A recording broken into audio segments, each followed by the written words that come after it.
They called him the God of Silence, a man who owned the police, the judges, and the streets of Chicago. Lorenzo Moretti didn't have weaknesses, or so everyone thought. But on a freezing November night at the most exclusive gala of the year, the world discovered his only vulnerability: his mother.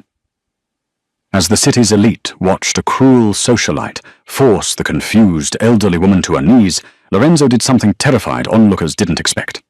He waited. He watched, until a girl with holes in her shoes and nothing to lose stepped between the wolf and the lamb. This is the story of how a $20 an hour maid saved the soul of a monster. The grand ballroom of the Palmer House Hilton in downtown Chicago smelled of old money, expensive perfume, and underlying rot. It was the annual Winter Solstice Charity Gala, a masquerade for the city's predators to pretend they were saints. Crystal chandeliers, weighing as much as small cars, cast a fractured golden light over 300 guests holding flutes of Dom Perignon. High above them, on the shadowed mezzanine balcony, Lorenzo Moretti stood like a gargoyle carved from obsidian. He didn't drink. He didn't smile. He adjusted the cuffs of his bespoke Brioni suit, his eyes scanning the floor with the predatory focus of a shark in shallow water. At 32, Lorenzo was the don of the Moretti crime family. To the public, he was a logistics magnate. To the underworld, he was simply the architect. He built empires and demolished enemies with equal efficiency. "Sir," his bodyguard, a massive man named Silas, whispered into his earpiece, "Your mother has wandered away from the VIP table again. Nurse Hopkins is looking for her." Lorenzo's jaw tightened. "Find her, Silas. Gently. If anyone touches her, break their hand." "Understood, ma'am." Lorenzo looked down, searching for the small, fragile figure of Isabella Moretti. His mother was suffering from early-onset dementia. Most days, she thought she was still a 19-year-old seamstress in Sicily. Tonight, Lorenzo had brought her out against his better judgment because she had cried, begging to see the pretty lights and the music. He couldn't say no to her. He never could. Down on the floor, the atmosphere was suffocating for Sophie Clark. Sophie adjusted the heavy silver tray of hors d'oeuvres, her arms aching. She was 23, invisible and exhausted. Her uniform, a generic black dress and white apron provided by the staffing agency, was a size too big, pinned awkwardly at the waist. She had been on her feet for 10 hours. Her rent was overdue, and her younger brother, Toby, needed an inhaler refill she couldn't afford until this shift was paid out. "Champagne, sir." "Madame," Sophie murmured, weaving through the crowd. She was a ghost to these people, a prop that held food. Near the center of the room, a commotion began to ripple through the crowd. The low hum of conversation spiked into sharp whispers. Sophie turned and saw an elderly woman in a vintage, slightly out-of-style velvet gown stumbling near the chocolate fountain. It was Isabella. She looked terrified, clutching a small beaded purse like a lifeline. The crowd parted around her, not to help, but to avoid contamination. Standing directly in Isabella's path was Beatrice Vane. Beatrice was the wife of a corrupt senator, a woman whose face was pulled tight by surgery and whose heart was harder than the diamonds around her neck. She was holding a glass of red wine, laughing loudly at a joke someone had made. Isabella, confused by the lights and the noise, reached out. "Matteo," she whispered, mistaking a waiter for her late husband. She stumbled. Her hand flailed and struck Beatrice's arm. The glass of red wine tipped. It was like a gunshot in a library. The dark crimson liquid splashed across the front of Beatrice's pristine white Givenchy gown. The music didn't stop, but the silence around them was absolute. Beatrice stared at her dress, her mouth dropping open in a silent scream of rage. She looked up at Isabella, her eyes bulging. "You stupid, senile old hag!" Beatrice shrieked, a voice cutting through the ambient noise. Isabella flinched, shrinking into herself. I'm sorry. The floor. It moved." "Sorry?" Beatrice stepped forward, looming over the smaller woman. "Do you know what this is? This is silk. It's worth more than your entire pathetic life." From the balcony, Lorenzo gripped the railing. The metal groaned under the pressure of his hands. He took a step towards the stairs, his blood running cold. But he paused. He saw the security guards moving in, but they were hesitating. Beatrice Vane was powerful. No one wanted to offend the senator's wife. Lorenzo wanted to see who, in this room of 300 friends and allies, would help his mother. Show me, he thought, darker than the night outside. Show me who deserves to survive the night. Beatrice wasn't finished. She grabbed Isabella's arm, her nails digging into the elderly woman's thin skin. You ruined my night. You're going to fix it. Please, Isabella whimpered, tears welling in her cloudy eyes. I just want to go home. You're not going anywhere until you clean this up, Beatrice hissed. She pointed a manicured finger at the floor where a few drops of wine had spattered the marble. Get on your knees.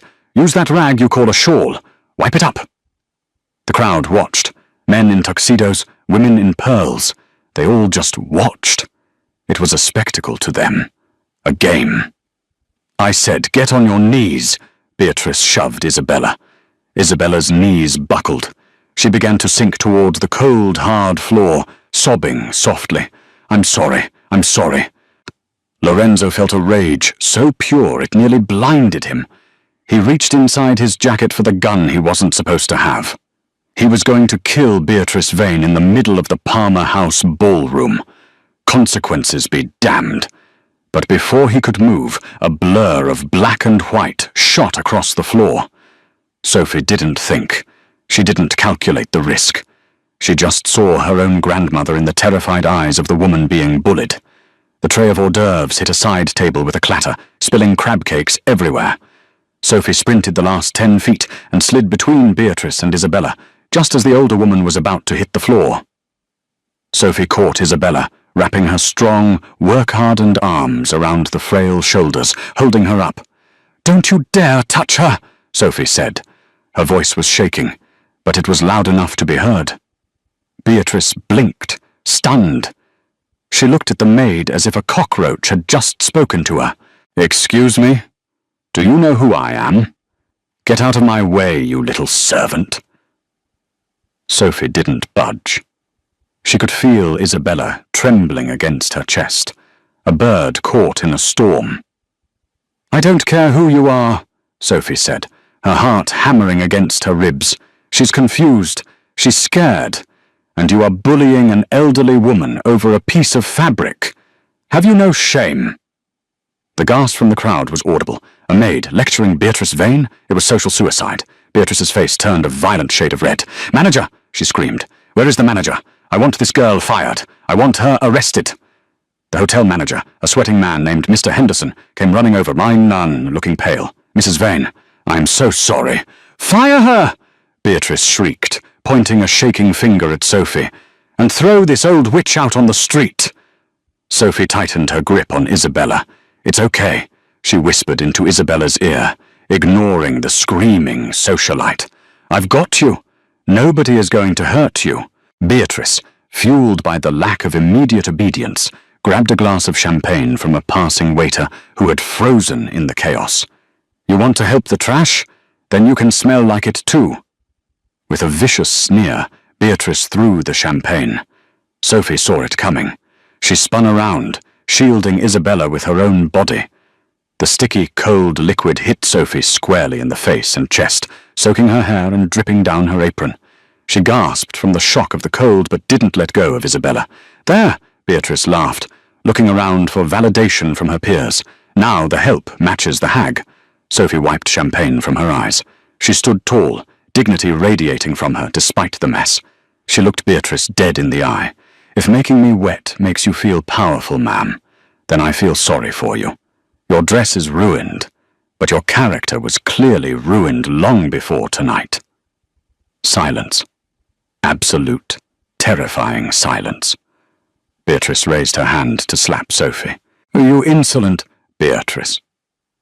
The name was spoken softly, but it carried across the ballroom like the crack of a whip. It came from the grand staircase. Every head turned. The crowd parted like the Red Sea. Lorenzo Moretti was descending the stairs. He moved slowly, one step at a time. His face was unreadable, a mask of cold, beautiful marble. But his eyes were burning with a fire that promised ash and ruin. He didn't look at the crowd. He didn't look at the manager. He walked straight into the circle, his polished shoes making no sound. Beatrice Vane's hand froze in mid-air. Her arrogance evaporated instantly, replaced by a primal fear. Everyone knew Lorenzo Moretti. Everyone knew that if you crossed him, you didn't just lose your money. You disappeared. Lorenzo stopped 3 feet from them. He looked at Beatrice. Then he looked at the manager. Finally, his gaze landed on Sophie. He saw the champagne dripping from her chin. He saw the fierce, protective way she held his mother. He saw the fear in her eyes, warring with a stubborn bravery that he hadn't seen in years. He stepped closer to Sophie. She flinched, expecting another attack. Lorenzo reached out. Sophie squeezed her eyes shut, bracing for a blow. But he didn't strike her. With a gentleness that shocked the room, Lorenzo took a silk handkerchief from his breast pocket. He reached out and dabbed a drop of champagne from Sophie's cheek. "What is your name?" he asked, his voice a low rumble that vibrated in her chest. Sophie opened her eyes. She was looking up into the darkest, most intense eyes she had ever seen. "Sophie," she whispered. "Sophie Clark." Lorenzo nodded slowly. He turned his gaze to his mother. "Mama," he said softly. "Are you hurt?" Isabella looked up, her face brightening. "Enzo, this nice girl. She caught me. She stopped the floor from moving." "I know, Mama. I saw." Lorenzo turned to Beatrice Vane. The temperature in the room seemed to drop 10 degrees. "Mrs. Vane," Lorenzo said. His voice was polite, which made it terrifying. "You seem to have mistaken my mother for someone who tolerates disrespect. And you seem to have mistaken this young woman," he gestured to Sophie, "for someone without a protector." Beatrice was trembling so hard her jewelry rattled. "Mr. Moretti, I didn't know. I thought she was just some... nobody. Nobody." Lorenzo stepped into Beatrice's personal space. She smelled of fear and expensive wine. "You just humiliated the woman who gave me life, and you assaulted the only person in this room with enough honor to stand up to you." Lorenzo turned to the manager. "Mr. Henderson." Yes, Mr. Moretti?" "Mrs. Vane is leaving." "Now," Lorenzo didn't shout. He didn't have to, and if she is ever allowed into any establishment you oversee in this city again, I will buy the building and burn it to the ground with you inside. Do we understand each other?" Yes, of course, Mr. Moretti." The manager frantically waved for security. "Escort Mrs. Vane out. Immediately." As Beatrice was dragged away, sobbing and pleading, Lorenzo turned back to Sophie. She was shivering, partly from the cold champagne, partly from adrenaline. She started to pull away. I should go. I'm going to get fired for this." "No," Lorenzo said. He took off his tuxedo jacket. It was heavy, warm, and smelled of sandalwood and power. He draped it over Sophie's wet shoulders. It swallowed her small frame. "You're not fired, Sophie Clark," Lorenzo said, buttoning the jacket at her neck, his knuckles brushing her skin. "In fact, you just got a promotion." Sophie looked up at him, bewildered. I don't understand." Lorenzo offered his arm to his mother on one side, and then, to the shock of the entire city of Chicago, he offered his other arm to the champagne-soaked Maid. "Walk with me," he commanded, though it sounded like a plea. "We have much to discuss." As they walked out of the ballroom, leaving a stunned silence in their wake, Sophie had no idea that she had just walked out of her old life and into the lion's den. And the lion was hungry. The air outside the Palmer house was biting, a typical Chicago wind that sliced through clothing, but Sophie barely felt it. She was encased in Lorenzo Moretti's tuxedo jacket, a garment that cost more than her entire year's earnings. A sleek, armored Mercedes Maybach pulled up to the curb with the silent grace of a panther. Silas, the massive bodyguard from the balcony, opened the rear door. "Get in," Lorenzo said. It wasn't a question. Sophie hesitated on the sidewalk. The adrenaline was fading, replaced by a cold dread. She had just publicly shamed a senator's wife and walked off with the city's most dangerous criminal. "Mr. Moretti, I really should go home." My shift is over. The agency will be worried. Lorenzo looked at her, his eyes dark under the streetlights. The agency has already been informed that you are no longer in their employ. You are with me now. What? Sophie took a step back. You can't just... Sophie, Isabella's voice drifted from inside the car.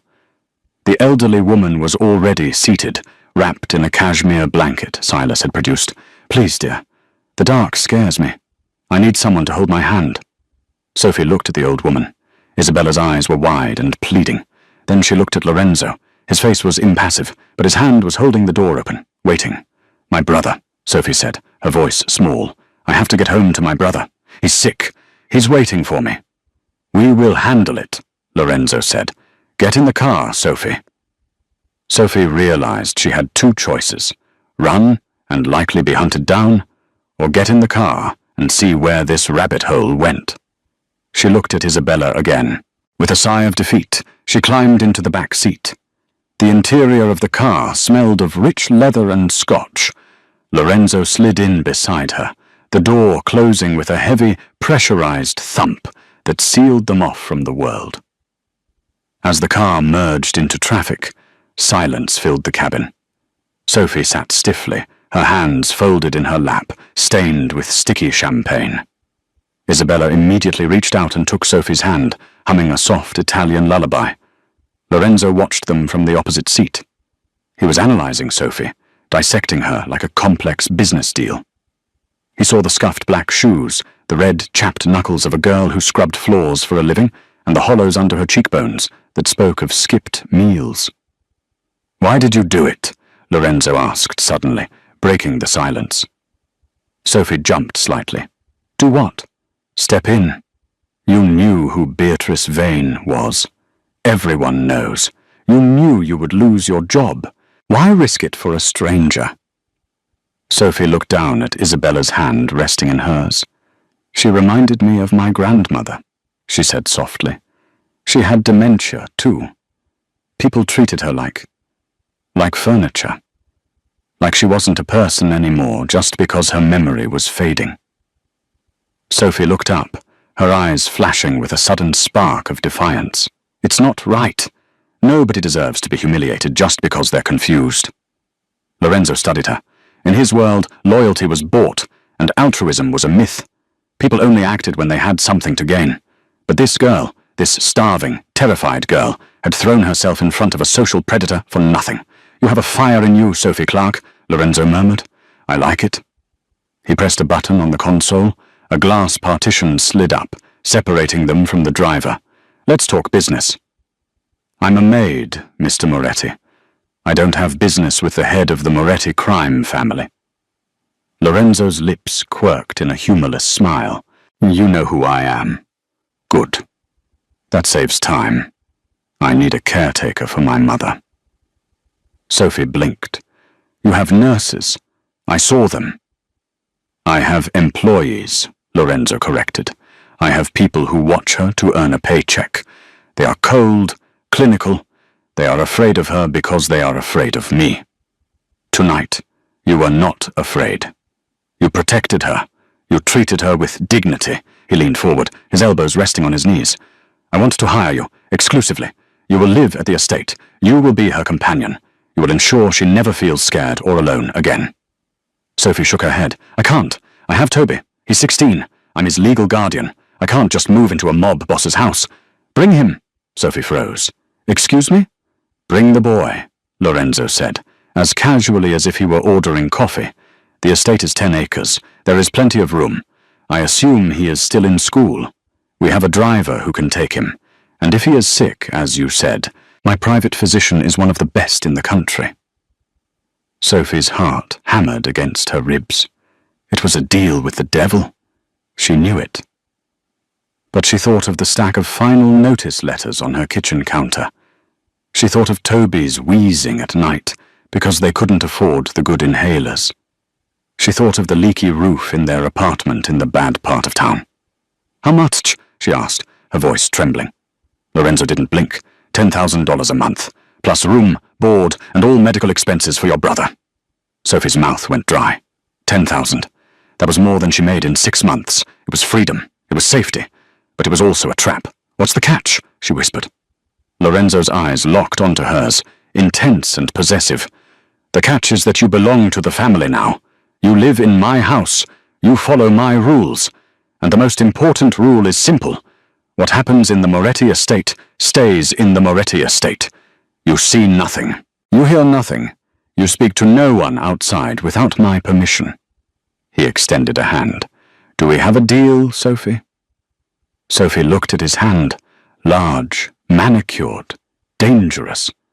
Then she looked at Isabella, who was asleep on her shoulder. She took his hand. His grip was warm and firm. Deal, she whispered. Lorenzo didn't let go immediately. He held her hand for a second longer than necessary. Good. Welcome home, Sophie.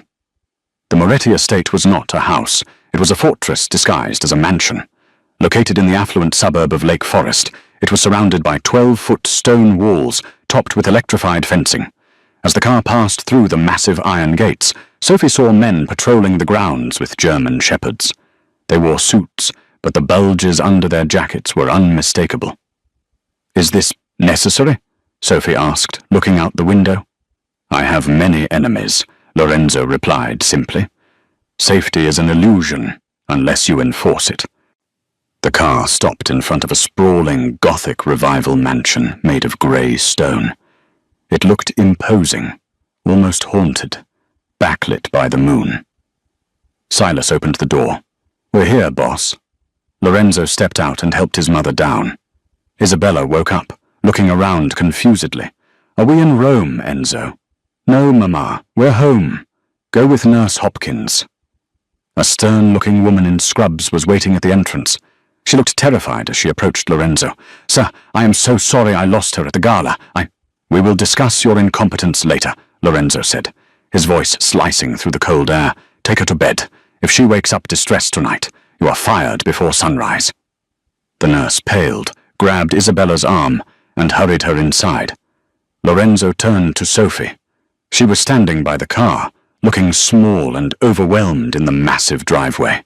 Come, Silas will fetch your brother in the morning. Tonight, you stay here. I can't leave Toby alone tonight, Sophie protested. He'll worry.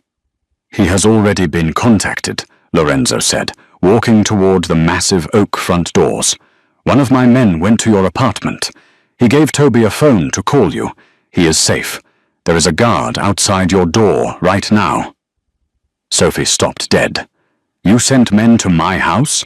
Without asking me? Lorenzo stopped and turned slowly. I am a thorough man, Sophie. I needed to verify your story, and I needed to ensure my new investment wasn't going to run away. I'm not an investment, Sophie snapped, her fatigue giving way to anger. I'm a person. Lorenzo stepped closer, towering over her. In this house, you are what I say you are. Now come inside. It's freezing. Sophie followed him, fuming but helpless. The interior of the mansion was breathtakingly cold. Marble floors, high ceilings, expensive art that looked like it belonged in a museum, but no photos, no warmth. It felt like a mausoleum for the living. Lorenzo led her into a library that smelled of old paper and cigar smoke. A fire was crackling in the hearth, the only source of warmth she had felt in hours. Sit, he commanded, pointing to a leather armchair. Sophie sat. She watched as Lorenzo walked to a mahogany desk and poured 2 glasses of amber liquid. He handed one to her. Brandy. It will help with the shock. Sophie took the glass but didn't drink. So what now? Do I sign a contract in blood? Lorenzo chuckled, a low, dark sound. He picked up a manila folder from his desk and tossed it into her lap. Open it. Sophie opened the folder. Her breath hitched. It was her life. There were photos of her, walking to work, photos of Toby at school, copies of her overdue electric bills, a copy of her father's death certificate from a construction accident 5 years ago, an accident where the company never paid out. How? Sophie looked up, horrified. How do you have all this? We've only known each other for an hour. I have a team of analysts who can find the history of a ghost in 10 minutes, Lorenzo said, leaning against the desk. I know everything, Sophie. I know you dropped out of nursing school to take care of Toby when your father died. I know you have $42,000 in debt. I know your landlord, Mr. Russo, has been threatening to evict you by Friday. He took a sip of his brandy, watching her over the rim of the glass. You are drowning, Sophie. I am the lifeboat. Sophie felt naked. All her secrets, her shame, her struggles, laid out on paper for this billionaire criminal to judge. Why are you doing this? She asked, her voice cracking. You could hire anyone. Why go to this trouble for a maid? Lorenzo set his glass down. He walked around the desk and stood in front of her.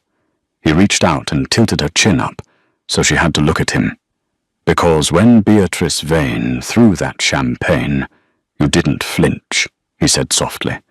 You didn't look for an exit. You stood your ground. Loyalty like that is rare. It cannot be taught. It must be born. His thumb brushed her lower lip, a gesture that was shockingly intimate. Sophie stopped breathing. I need someone I can trust with my mother's life, Lorenzo said. My enemies would love to use her against me. They would hurt her to get to me. I need a guard dog, Sophie. One that looks like a lamb, but bites like a wolf. I think that is you. He pulled back and picked up a pen. He placed a document on the table next to her. The contract. It outlines the salary, the benefits, and the confidentiality agreement. It also states that if you betray me, the consequences will be severe. Sophie looked at the paper. It was her salvation. It was Toby's future. It was also the end of her freedom.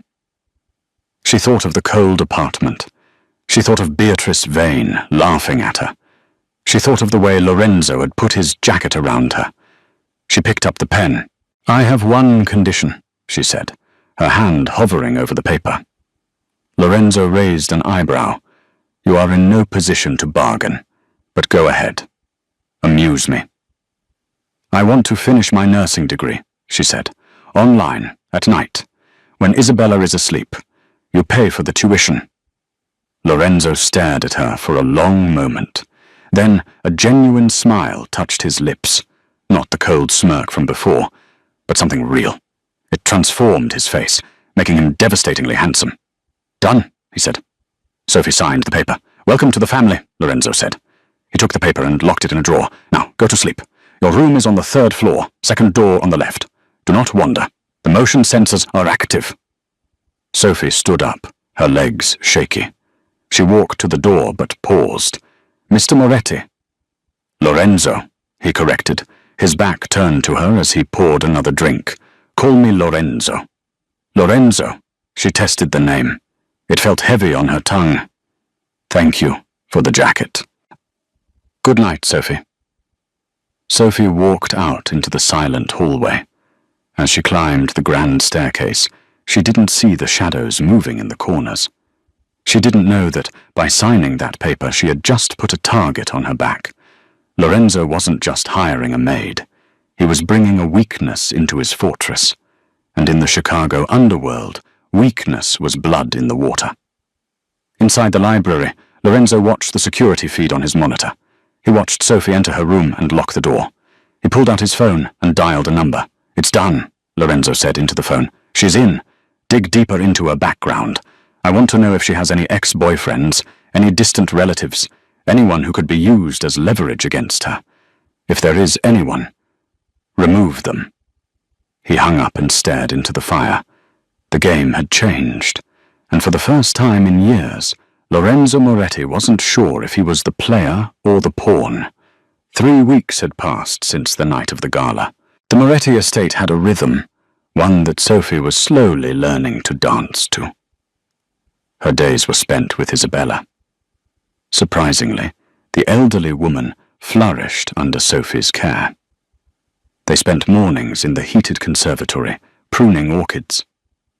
Sophie would play old Italian vinyl records she found in the attic, and for hours Isabella would be lucid, recounting stories of the Amalfi Coast, of lemon groves, and of a boy named Matteo who stole her heart. Sophie's brother, Toby, had adjusted less smoothly. He was living in the guest wing, surrounded by every video game console imaginable, gifts from Lorenzo, but he was wary. This isn't normal, Soph, he'd whispered during their dinners. These guys, They have guns under their coats. I saw the gardener cleaning a pistol in the shed. We're safe, Toby, Sophie would assure him, though she wasn't entirely sure herself. Just focus on your schoolwork. The tutors Mr. Moretti hired are expensive. Lorenzo was a ghost. Sophie rarely saw him. He left before dawn and returned long after the house was asleep. But his presence was everywhere, in the fresh flowers that appeared in her room, in the specific nursing textbooks that arrived by courier, and in the way the guards watched her with newfound respect. One stormy Tuesday evening, the routine broke. Sophie was in the kitchen making herbal tea for Isabella. The house was quiet, save for the drumming of rain against the reinforced glass. She turned around and gasped. Lorenzo was sitting at the small kitchen island, watching her. He had discarded his suit jacket. His white shirt was unbuttoned at the collar, revealing a glimpse of a dark tattoo on his chest. He looked exhausted, his eyes rimmed with red. "I didn't hear you come in," Sophie said, her hand going to her throat. "I know how to move quietly," Lorenzo said, his voice raspy. "It's a survival skill." He gestured to the teapot.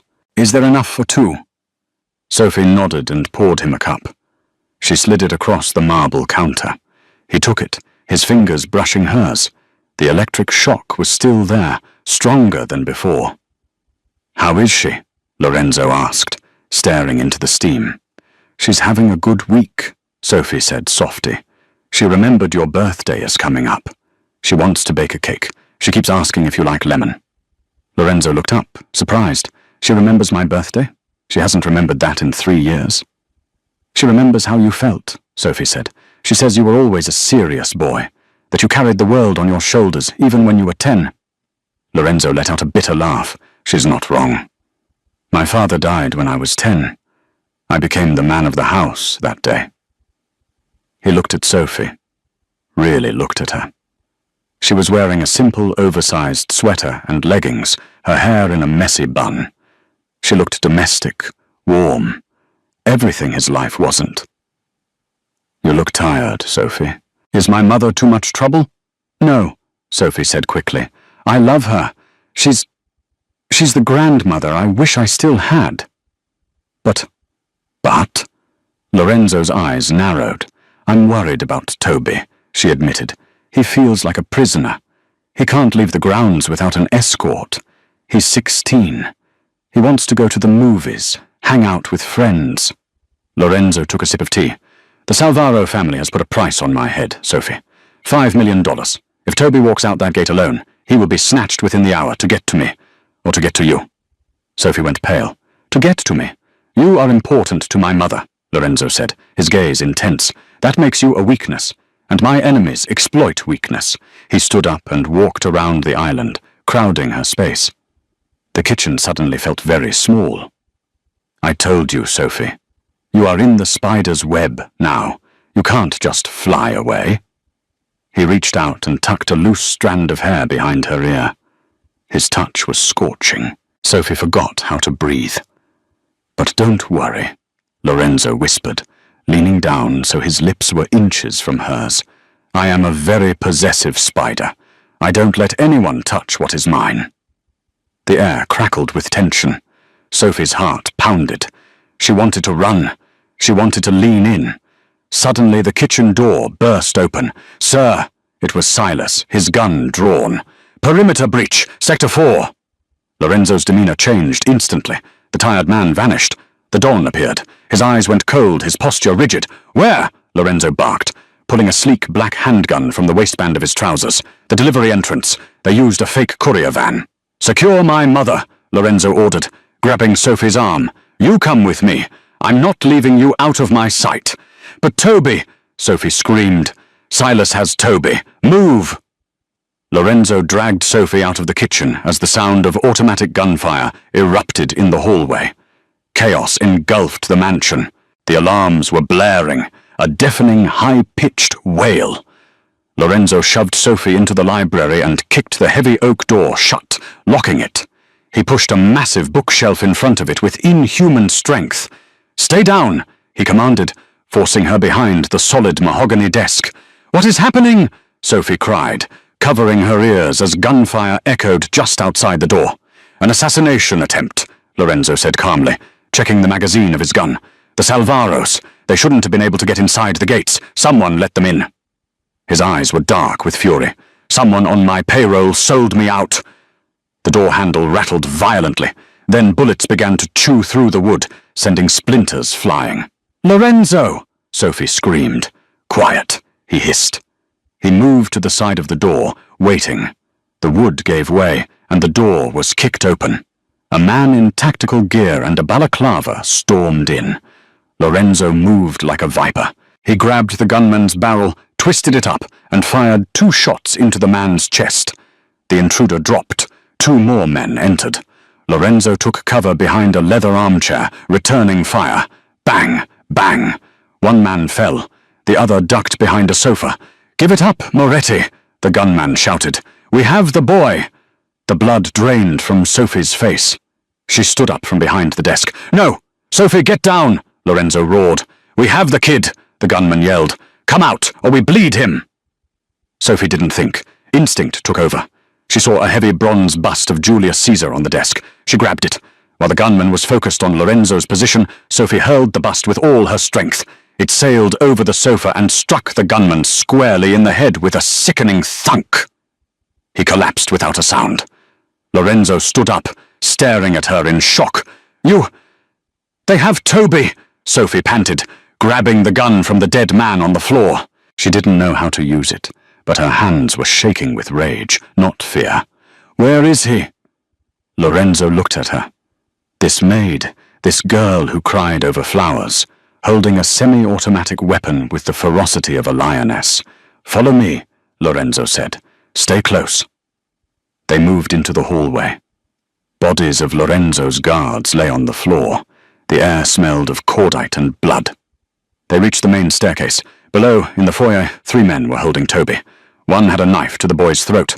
Toby was crying, his face bruised. Isabella was there too, cowering on the stairs, screaming. "Let him go! Bad men! Go away!" "Drop the gun, Moretti!" the leader of the intruders shouted. He was a scarred man Sophie recognized from the news. Marco Salvaro, the rival Don's son. Lorenzo stopped at the top of the stairs. He held his gun up, showing his palms. "Let the boy go, Marco. This is between us." "The boy dies," Marco sneered. "Then the maid. Then you. Wait." Sophie stepped out from behind Lorenzo. "Sophie, no!" Lorenzo shouted. "Take me!" Sophie yelled, walking down the stairs, her hands raised. "I'm the one he cares about. Look at me. I'm the one living in his house. Let the boy go. He's nobody. Take me instead." Lorenzo froze. His heart stopped. She was offering herself as a trade. Marco looked at Sophie, then at Lorenzo. He saw the panic in Lorenzo's eyes, a panic that wasn't there for the money or the power. Marco smiled. "Well, well, the architect has a heart after all." "Fine. The girl for the boy." He shoved Toby towards the stairs. "Run, kid!" Toby scrambled up the stairs, sobbing. Sophie passed him, whispering, "Go to the safe room. Lock the door." She reached the bottom of the stairs. Marco grabbed her hair and yanked her back, pressing the cold knife against her neck. "Now," Marco grinned at Lorenzo. "Drop the gun, or I open her throat." Lorenzo dropped his gun. It clattered on the marble. "Good," Marco said. "Now kill him." He motioned to his men. But as the men raised their rifles, a shadow detached itself from the darkness of the hallway behind them. It was Silas. He was bleeding from a shoulder wound. But he was alive. And he was holding a shotgun. Boom! The man on the left disintegrated. In the confusion, Sophie stomped on Marco's foot with her heel and drove her elbow into his ribs. Marco grunted, the knife slipping. Lorenzo didn't hesitate. He vaulted over the banister, dropping 12 feet to the ground.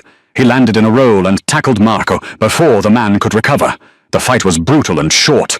Lorenzo unleashed years of repressed rage. He broke Marco's arm with a snap, then delivered a knockout blow to the temple. Silence fell over the foyer.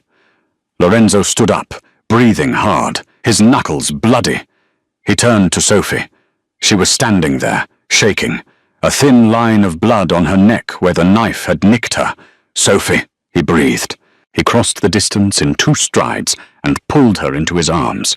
He buried his face in her neck, holding her so tight it hurt. "You foolish, brave girl," he whispered against her skin. "You could have died." "He had Toby," she sobbed into his chest. "I couldn't let them hurt Toby." Lorenzo pulled back and cupped her face. His eyes were wild. "I would have burned the city to ash if they took you." And then he kissed her. It wasn't gentle. It was a kiss of adrenaline, of survival, of possession. It tasted of blood and fear and undeniable passion. Sophie kissed him back, gripping his shirt, anchoring herself in the storm. "Ahem!" Silas cleared his throat, leaning against the wall, shotgun in hand. "Boss, we have a problem." Lorenzo broke the kiss, shielding Sophie with his body. "What?" Silas pointed his shotgun at the top of the stairs. Nurse Hopkins was standing there. She wasn't cowering. She was holding a pistol, and it was pointed directly at Isabella's head. "I'm sorry, Mr. Moretti," the nurse said, her voice trembling, but determined. "The Salvaros offered me $2 million. I have debts, too." Lorenzo went deadly still. "If you hurt her, Hopkins, death will be a mercy I will not grant you."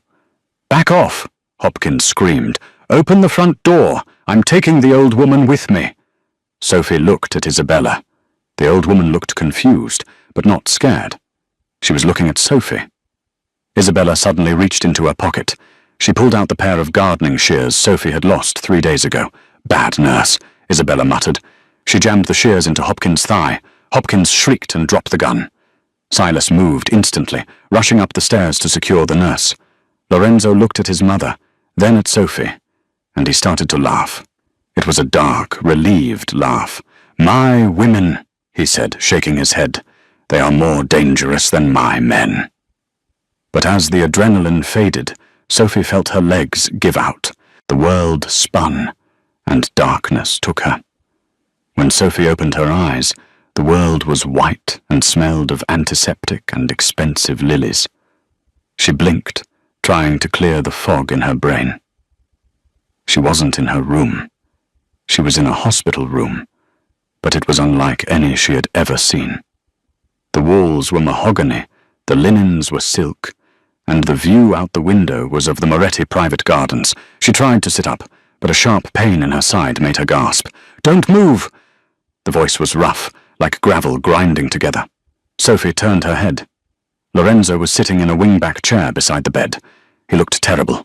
His stubble had grown into a beard, his eyes were bloodshot, and he was still wearing the same blood-stained white shirt from the night of the attack. "Lorenzo," she croaked. "How long?" 2 days, he said, standing up and pouring her a glass of water with a shaking hand. He held the straw to her lips. "You lost a lot of blood. The knife missed the artery by 2 millimeters. You also have a concussion." Sophie drank greedily, the cool water soothing her parched throat. Memories of the attack came flooding back. The gunfire, Marco Salvaro, the knife at her throat. "Toby," she gasped, gripping Lorenzo's wrist. "Where is Toby?" "He's fine," Lorenzo assured her, covering her hand with his. "He's in the game room with Silas. I think Silas is teaching him how to play poker. The boy is resilient." Sophie exhaled, her body sinking back into the pillows.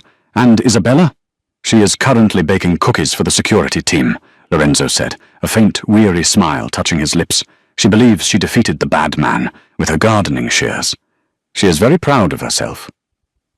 Sophie let out a weak laugh that turned into a wince. "She did. She saved us." Lorenzo's face darkened. He sat on the edge of the bed, his weight making the mattress dip. He looked at her with an intensity that made her skin prickle. "You saved us, Sophie." He reached out and traced the bandage on her neck, his touch feather-light. "I watched the security footage. You threw a bust at an armed man. You offered yourself as a hostage. You fought back." He paused, his jaw tightening. "You are the most foolish person I have ever met." "I did what I had to do," Sophie whispered. "You are a maid," Lorenzo said, his voice rising slightly. "You are supposed to hide. You are not supposed to bleed for this family." I'm not just a maid, though, am I? Sophie challenged him, her eyes searching his. Not anymore. Lorenzo stared at her for a long moment. Then he reached into his pocket and pulled out a piece of paper. It was the contract she had signed 3 weeks ago. The one that gave her a salary, a home, and a set of rules. He held it up so she could see it. Then, with deliberate slowness, he tore it in half, then in quarters. He let the pieces flutter to the floor like snow. Sophie's heart dropped.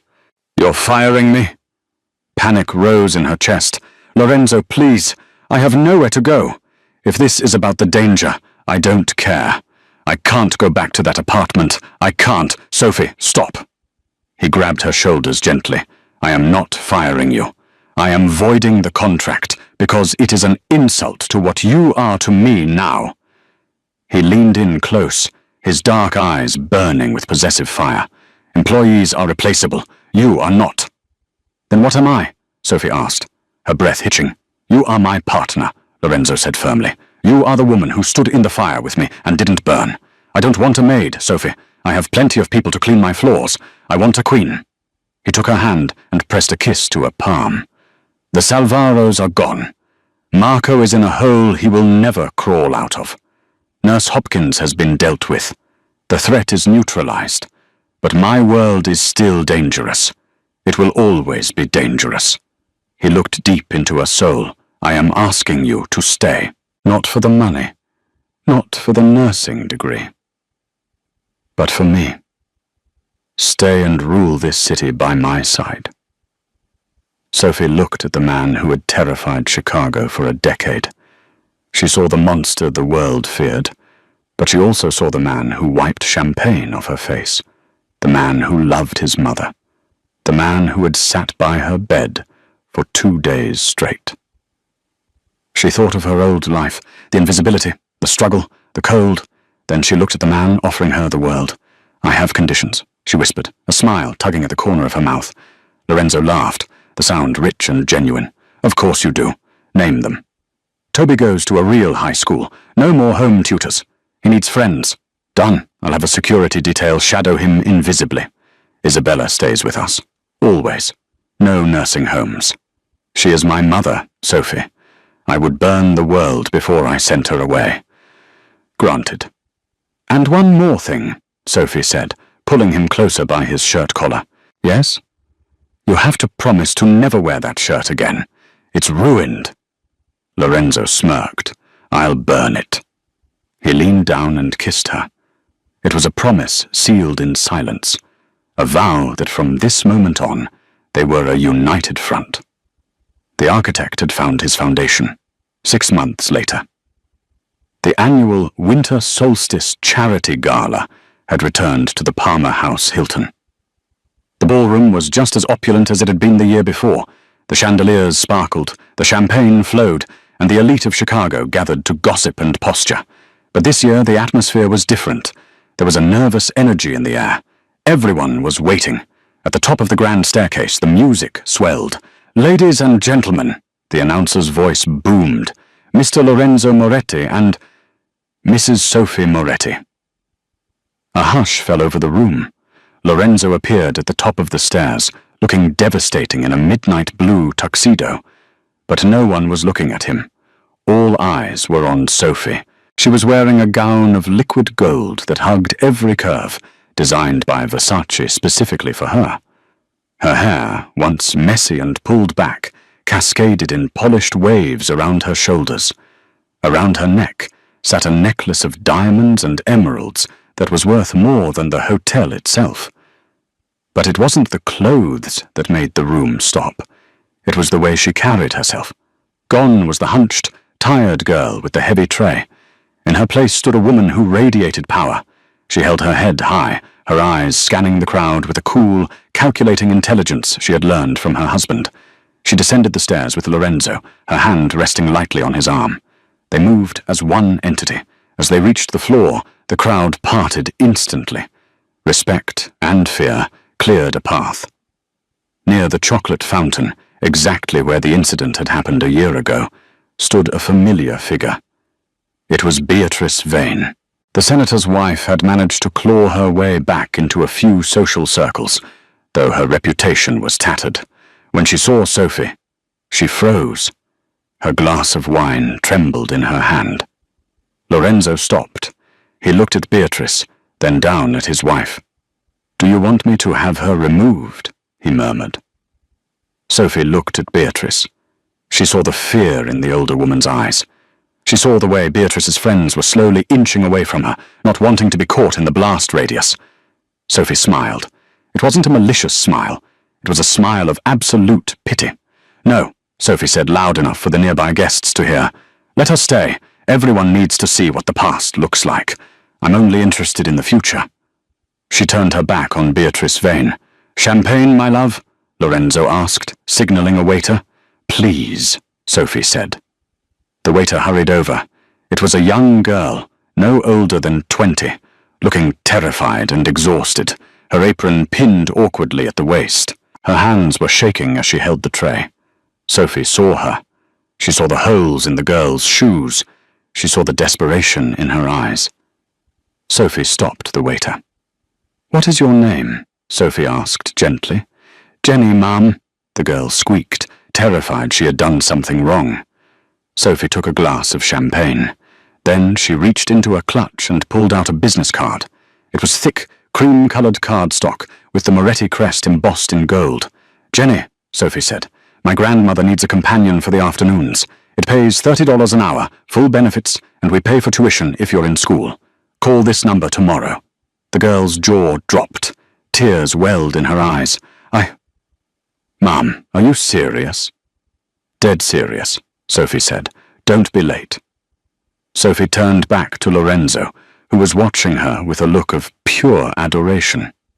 "You're soft," he teased, wrapping his arm around her waist. "I'm not soft," Sophie replied, leaning into him. "I'm just building my own army. You have your soldiers, Lorenzo. I have the people no one else sees." Lorenzo laughed and kissed her temple. "Remind me never to cross you, Mrs. Moretti." "You better not," she whispered. They walked out onto the dance floor, the king and queen of Chicago. The music swirled around them, and for the first time in his life, Lorenzo Moretti didn't watch the exits. He didn't scan for threats. He only watched his wife. The maid who had saved his mother had not just cleaned up a mess. She had cleaned up his soul, and as they spun under the golden lights, they both knew that this was the only real life story that mattered. And that is the story of how a single act of kindness changed the destiny of the most dangerous man in Chicago. It's a reminder that sometimes strength isn't about how hard you can hit or how much money you have. Real strength is standing up for the vulnerable when everyone else is watching and laughing. Sophie Clark started as a ghost in a room full of people, but she ended up ruling the city because she had the one thing money couldn't buy: a brave heart. Lorenzo and Sophie's love story proves that even in the darkest worlds, light can find a way in, if you're willing to open the door. What would you have done if you were in Sophie's shoes? Would you have intervened, or would you have stayed safe? Let me know in the comments below. If this story moved you, please hit that like button. It really helps the channel grow. And don't forget to subscribe and ring the notification bell so you never miss a daily dose of drama, romance, and real-life storytelling. Thanks for watching, and I'll see you in the next story.